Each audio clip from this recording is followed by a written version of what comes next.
Wow. That is quite a welcome.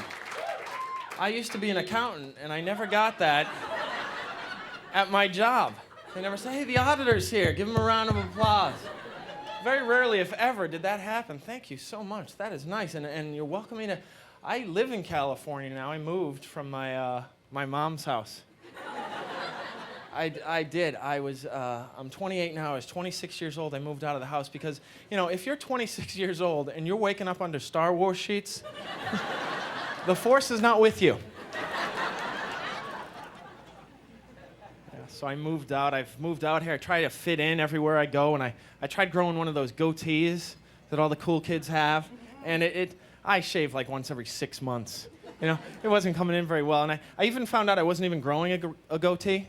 If it goes all the way around, that's not a goatee. That's called a Van Dyke. Yeah. If it's just on your chin, that's a goatee. And if you just have a beard but no mustache, you ever see that? You know what that's called? Yeah, that's called ugly. Yeah. Abe Lincoln had one, and they shot him. Oh, gosh. My mom, I love her, but there's a reason why you move 3,000 miles from home. The moms, you know what I mean? Ever drive with your mom as an adult? Oh, I would rather pick up an escaped convict than drive my mom, because she makes that noise from the passenger seat. You know that? I just want to veer into oncoming traffic. Yeah, I'll give you something to about, lady. Then I look over there. She's grabbing onto that handle, right? The we're all gonna die handle. What is that thing even there for? In case you want to turn your car into a subway at some point, or have a baby do chin-ups on that? Then I look over there, and she's like this. She's braking. Oh, thanks, Mom. We almost crashed, but you mimed. Thank goodness for that. That saved our lives. Mom, I love her. She calls every other day, same question. Are you eating? Well, it's a good thing you called, Ma. I have been faint with hunger. I had a Post-it. I must have misplaced that. I gotta go get something to eat. Mom, I got her a computer because she misses me terribly. I got her computer, and I gave her my email address so she could, we could exchange emails. And like a couple of days later, I call her, Mom, I haven't gotten any messages. You've been sending any messages? She says, well, what time does the email get there, sweetheart? I don't know, Ma. I will ask the email man. The next time I see him, maybe it got, sometimes they leave it in the bottom of their pouch. And then, okay, so I went home, and this is what happened. This is why I didn't get any messages. She was spelling out the word "at" in my email address. She didn't know about that little A with the circle around it. And God bless her, why would she? There was no seminar about that. They didn't send out a memo. There was nothing. It just all this, okay, this is "at." And you had to know that. And really, what's the point? It's the abbreviation for "at." We're shortening two-letter words now? Who designed that? Who was that lazy? Oh, if I have to cross one more goddamn T. It is sucking the life out of me. If only there was some way I could write out "at" without lifting my pen all the way off the paper. Then I'd be able to get up in the morning. But this is for the birds. And then through word of mouth, it spread to everybody. Who was the guy? Did he go to his guys? You would not believe how much free time I have now. Since I've been abbreviating "at," I have hobbies. I speak Spanish. I'm getting to know my kids again. Awful. I have a dad, too. I have a mom and a dad. I have one dad. He's different from your dad. I was born when my father was 50 years old. Oh, yeah. Yeah, it was, I love him, but it was weird growing up with a dad that much older than you. I found out 50 years old, I was like, what are you, Abraham? That's biblical, and don't get me wrong, I love him, but when I was a little kid, we'd go to the movies, a little thing, we'd go to the movies, we're both getting discounts.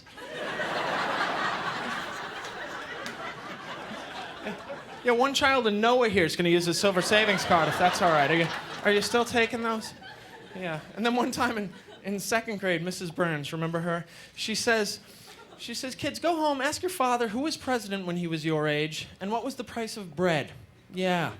An interesting little social studies experiment for everyone in the class. Not for me. For me, the most humiliating experience of my life.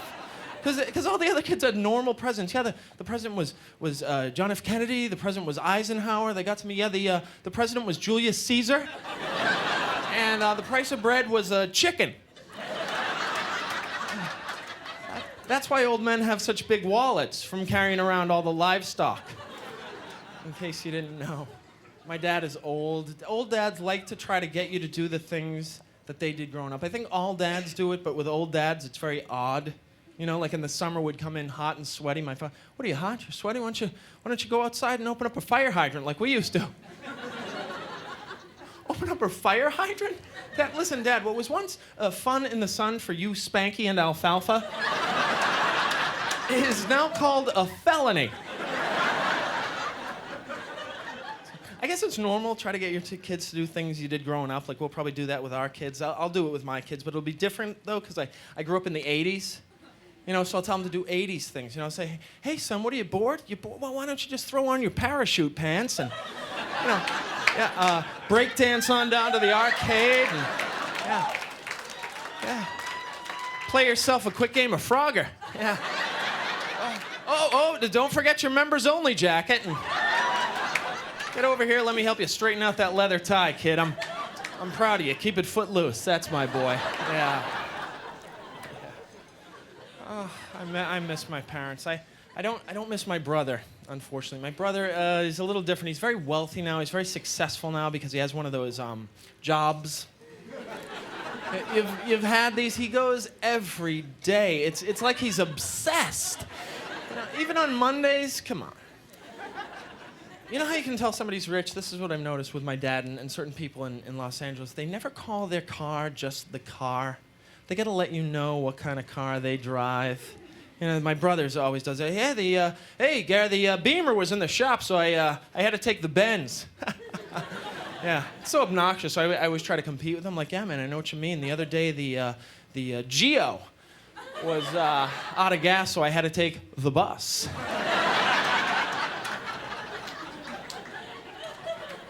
Jobs. You know what? I'm not judging you for having them. It's none of my business. I could never, it was just never my thing. I had one of these 9-to-5s before. You know what the worst part of the 9-to-5 is? The 9. Noon to 5, yes. 9 to 5, that's just crazy talk. I'm not even up at 9. What am I, a farmer? And the problem is that we all use our alarm clocks. And aren't you so much more bold at night when you set the alarm clock than the next morning when it goes off? At night, it's 2:30 in the morning. I'm ready to take on the world. All right, tomorrow morning, 2 hours from now, I am going to wake up at 4:30 a.m. I'm going to jog 12 miles. I'm getting the band back together. I'm going to give blood. I'll be an hour early to work. Yeah. That's at night. The next morning, after you've hit the snooze button 68 times, you're thinking, okay, how many sick days do I have left? Can I call in one more time? Can I get away with that? Thank you. The problem is the 9-minute snooze button that I have. Mine gives me 9 minutes. How did they decide on 9 minutes? 9 minutes is not a snooze. 90 minutes, that's a snooze. And have you ever woken up from the 9 minutes refreshed? Oh, the 9 was all I needed. 10 minutes, it would have been overkill. I'd have been groggy had I had that extra 60 seconds. I'm so glad they nipped it right there at 9 minutes, because now I'm fully rested and ready to take on the day. Awful, these jobs. You know what? I had a job as a substitute teacher. I was a gym teacher, and God bless the little kid. I never made them climb the ropes in gym class. That is cruel and unusual. I would never do that to the kids, because I did it when I was a little kid. It's not safe. It's not safe. What could go wrong here? Okay, kids, don't run in the hallways. We've lost a lot of kids running in the hallways. Instead, sweetheart, walk into the gym, climb 850 feet straight in the air. Yep, yeah, when you get to the top there, you're going to be exhausted, no doubt. But what I want you to do then, just slide down so fast you have fire shooting out of your hands, yeah. Yeah, hopefully some asbestos will sprinkle from the ceiling and keep you from completely igniting. And what's that, sweetie? Oh, you're afraid of falling. Oh, that's so cute. He's afraid of falling. Don't worry about falling. We've taken precautions. Yeah, we've laid down some thin blue mats.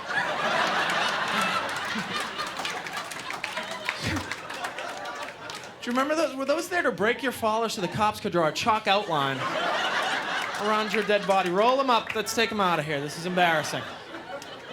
And then as a special treat for the boys, right, for the boys only, at the bottom of the rope, we're going to tie a big fat knot. So that when you land, we will make sure you never have kids in this school. That's right.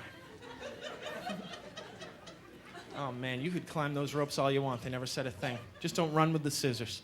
That's all my teacher asked. She would go crazy. Don't run with the scissors. Oh, for the love of God, kids, don't run with the scissors. And do you remember the scissors? They didn't cut anything. I got worse cuts from the brown paper towels. The brown paper towels, you start off with a runny nose, you wind up with a bloody nose. Yeah, those? There are actual pieces of bark in those things. I would rather wipe my nose on an oak tree. And those scissors, you could stand there all day. Teacher, I'm gonna take my own life. Don't you come a step further. I can't make a cursive Z. You wouldn't even get a hickey from that.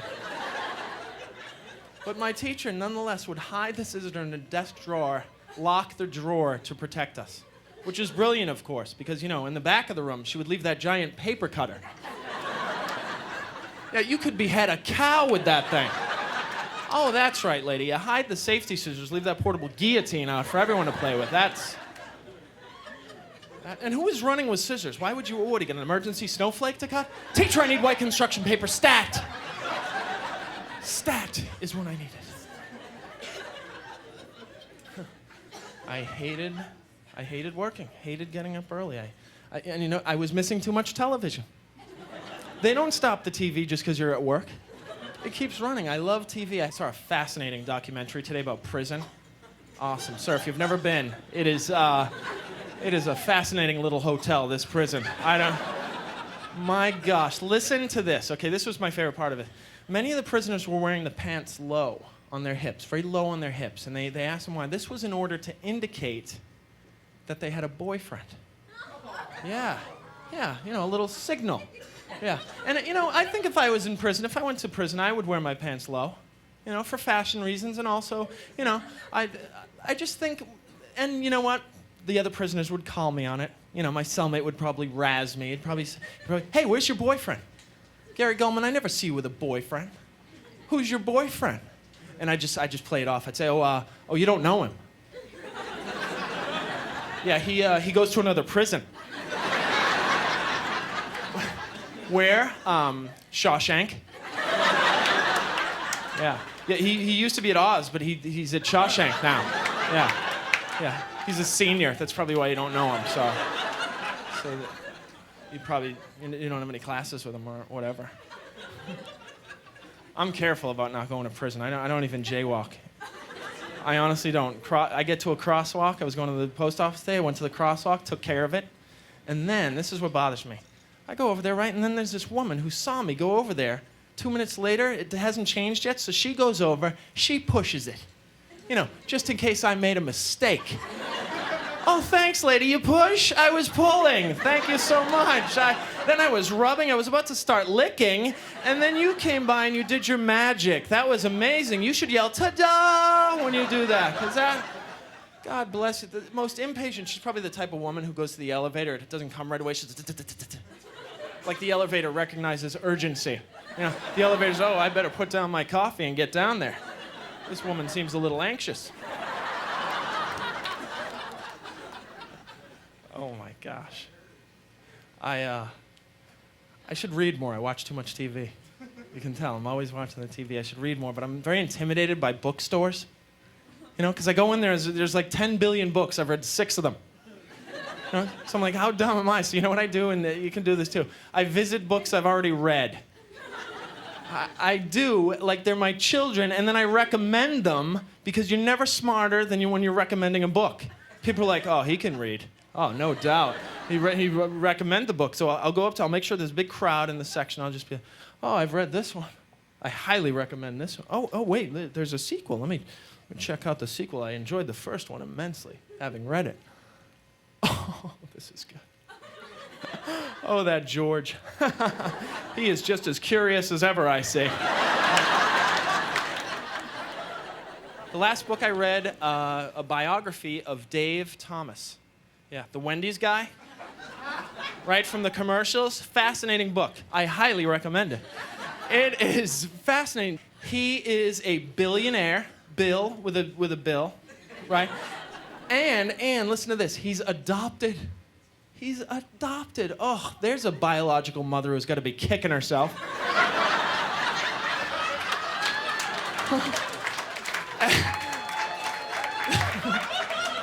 Every time she drives by a Wendy's, oh, I made a mistake. Oh, I made a biggie mistake. What was I thinking? Oh my gosh. So I was at the post office, and there was this is curious yet sad. I saw a baby with eyeglasses. He was 9 months old. I asked his mommy, and he's 9 months old. And I was, I felt that, oh, poor kid. But then at the same time, I'm a little curious. Like, how do you know that a 9-month-old needs glasses? He's not looking at a pop-up. Oh my God, I got such a headache. Or something's going on up here. And then how do you determine what prescription is going to be right for him? You take him to the doctor. Son, can you read the top line? I can't read any line. I'm 9 months old. I shouldn't even be talking. To be quite honest with you, but you're that exasperating because... Just give me some contacts. I'm vain. I'm one of these vain 9 months old. I don't want the kids making fun with the 4 eyes and the whatnot. The post office. What the hell took so long with the self-adhesive postage stamps? How do we have the space shuttle before the self-adhesive postage stamps? What was the post office sitting on this technology? Afraid we weren't ready for it? Oh, we'd give it to them, but it'd blow their minds. Let them lick. And when they first came out, I don't know if you noticed this, they were so proud of having the self-adhesive postage stamps that they had a poster there that said, "Congratulate us on our self-adhesive postage stamps." Oh yeah, congratulations, post office. Mazel tov. You invented the sticker. Yeah, we've had stickers. Every banana I've ever eaten has had a sticker on it. Took you 400 years to catch up to Chiquita. Then I saw today 6 ads for milk. Milk. Why is there 1 ad for milk? Who are they targeting with this campaign? People unaware of milk? That demographic? People sitting there at home just oblivious to milk, just watching those commercials, just mesmerized? Oh, yeah. Oh, that would go good with a cookie. Milk, you say? Am I pronouncing it correctly? Is it milka? It's not a silent K, right? I just don't want to make an ass out of myself if I ordered at a bar. Or maybe they're at breakfast, they're all bummed out. Oh, God, this Rice Krispies is so dry. If only there was some sort of beverage I could pour over it, kind of moisten it up. I tried Dr. Pepper. It was almost too effervescent, if you know what I mean. The snap crackle was deafening. When I was at the post office, somebody asked me how tall I was. Maybe you've been wondering how tall I am. I'm 6'5". I don't mind. I'm not sensitive that way. But the only thing I don't like is when they have follow-up questions to how tall I am. Like they're doing some sort of genetic research on me. Like, okay, so you're 6'5", and how tall were your parents? That's what they always want to know. And that's where it's a little bit odd. My dad is 5'9", my mom is 5'4". And then the people that hear that my parents are small, they always make the same lame joke. They always go like this. They go, "Hey, how tall was the milkman?" Yeah. Yeah, that's funny. Yeah. What year is this? Anybody here had dairy delivered in the past 200 years? Oh, but I appreciate you questioning my mom's fidelity. I think that's charming. You know, when a stranger calls my mom a trollop, I think that's very sweet. Why am I getting angry, stranger? Oh, maybe because maybe, the truth hurts. Yeah, my mom was involved with the milkman. Yeah, that's her fetish. Yeah, she loves guys with professions that no longer exist. That's her thing. She dated the milkman for a while. She was also involved with the cobbler. She dated the guy who delivers the ice, the guy who delivered the hay. They had a role in the hay, if you will. She dated the blacksmith for a fortnight. An entire fortnight, yes. Those are her relationships. Oh, I see some nice relationships out there. It's nice to be in love, isn't it? My longest running relationship is my friendship with my friend Lori. We've been friends since 6th grade, and she's still single. She's very bitter about it, hates couples. Some couples more than others. Single women, I think, hate this couple the most. And handsome guy, ugly girlfriend. That ruins their life. They see that, it's like they're witnessing a mugging. Why do I even shower? What the? He looks like a young Paul Newman. She looks like Newman. They're like two ugly people, a nice ugly couple. Oh, isn't that nice? See, there's someone for everyone. Isn't that nice? Oh, look, honey, two trolls out in the town. That is so sweet. Oh, my God, Oompa Loompa's in love. That is so... Oh, you don't see that enough outside the chocolate factory. Within the chocolate factory, of course, it's quite common. But much like the pandas, they don't really mate that well outside the chocolate factory. Relationships are tough. They're tough, you know. I was kind of a late bloomer. You know, that's what my mom says, late bloomer. That's what moms call an ugly kid. Yeah. I've been this tall since I was like 10. Only I weighed 180 pounds less. Yeah, let that mental photograph develop for a second. Yeah. I had the physique of a Pez dispenser.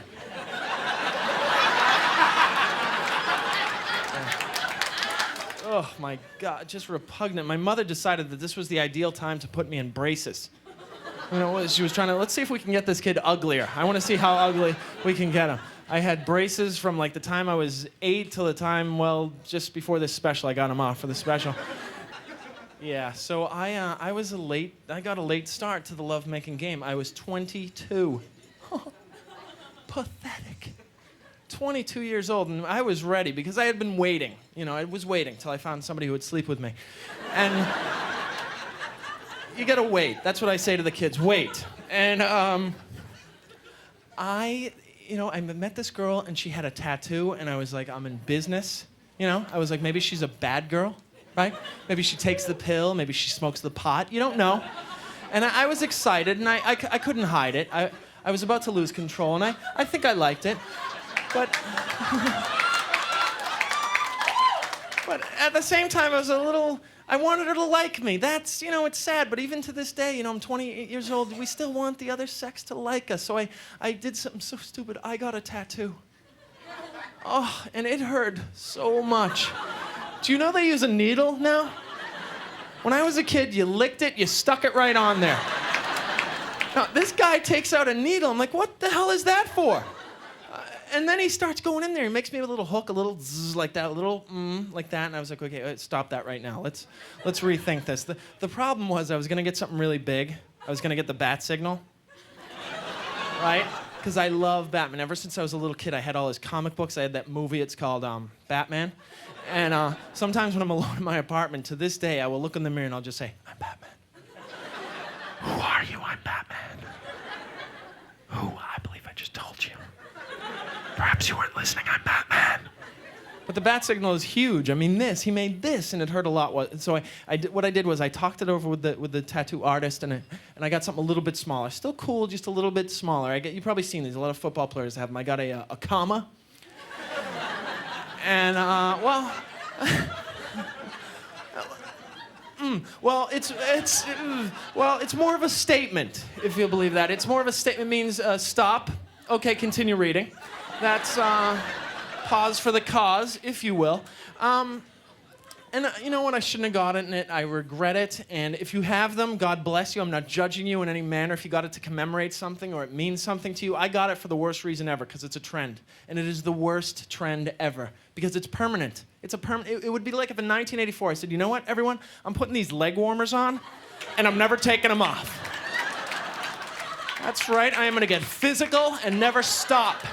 I'm going to take my passion and make it happen. Shaka Khan, let me rock you.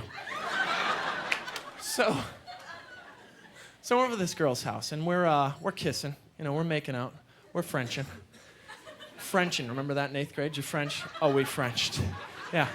We're Frenching, and all of a sudden she looks into my eyes and she whispers. I love it when a woman whispers. I have a little bit of a sexy way of talking. I'll talk through clenched teeth like that sometimes. You know what I mean? And I don't even care what I say because it's so sexy. I just, baby, when I bite into a York peppermint pudding. Thanks. And that's not sexy. That's disturbing, is what that is. But this girl whispered, and we're making out, you know, and all of a sudden she looks in my eyes, she whispers, she goes, I want you. Isn't that awesome? Yeah, you know, so I'm pretty smooth. I'm 22 years old at the time, and I'm very smooth, so I immediately said, what? Because I lived with my mom at that time. I lived with my mom until I was 26 years old. Anytime a woman said, I want you, it was followed by instructions. I was waiting for her to be like, I want you to take out the trash. I want you to get a job. And I wish I could stand here and impress you and make you think I was cool, like I said something sexy or clutch. I choked. I said the first thing that popped in my mind, you know, she says, I want you. I just looked her right in the eyes and I said, I'm Batman. Thank you very much, everyone. I had a great time. You were awesome. Thank you. Thank you.